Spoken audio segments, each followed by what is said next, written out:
Hello guys, welcome to my channel. Today we are going to see how to resolve if you are playing Halo Infinite and you are experiencing high pocket loss while playing. Let's fix it guys. You just need to go to search menu and type cmd. Click run as administrator and select yes. Now in the command prompt you just need to type ipconfig space slash flash dns press enter.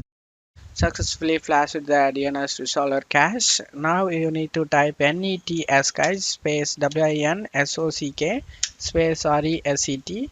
After typing it, press enter. Now successfully reset the WinSock catalog. You must restart the computer in order to complete the reset. You just need to close it off here and go ahead and restart your PC. After restarting your PC, you can able to play Halo Infinite. The game should be run more smoothly guys. And that's it for today's video guys. Give me a like and subscribe. Thank you.